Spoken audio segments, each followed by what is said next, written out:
There is a lot of conjecture about Neymar's potential future club location. There is speculation that the Brazilian player, who just returned to Al Hilal in Saudi Arabia following a protracted injury layoff, has bought real estate in Miami, raising hopes of a reunion with Lionel Messi at Inter Miami. Gerardo Martino, the coach of Inter Miami, responded to the rumors by sharing his thoughts on the prospect of bringing Neymar to the Major League Soccer League.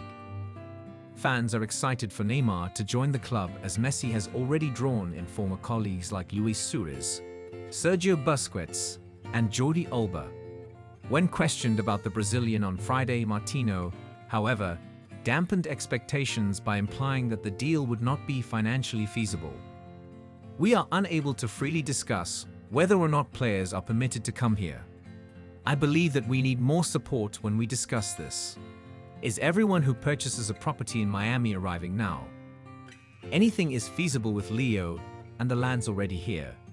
But I can't see how it would be handled if the league didn't make the wage problem more flexible, according to ESPN's Lizzie Beccarano. Martino went into further detail about the financial difficulties that any move for Neymar would face, stating that such a trade is now restricted by MLS pay regulations. The truth is that until the MLS decides to modify, the regulations are severe and cannot be broken. There is no longer any continuity in the discourse, since this is not conceivable nowadays, the Inter Miami coach said. Neymar paid $218 million to sign a 2-year contract with Al Hilal, but because of his excessive pay and recent injuries, his future with the Saudi team is still up in the air. The star's contract expires in June 2025. Thus, joining Inter Miami would probably stay out of reach unless he is willing to dramatically reduce his compensation expectations.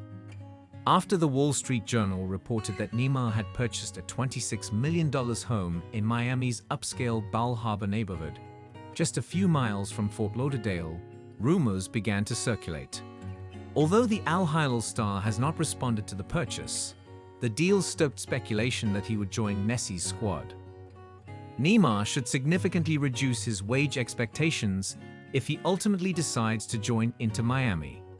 An exceptional acquisition like Neymar is impossible given the financial constraints faced by MLS teams and the fact that Lionel Messi and Sergio Busquets take up the majority of the wage budget as franchise players. Nonetheless, there is optimism in Miami. In the examples of Alba and Suarez, both players chose to play with Messi at a reduced pay. Given that Neymar has a $218 million deal with Al Hilal, it wouldn't be shocking if he followed in his friend's footsteps.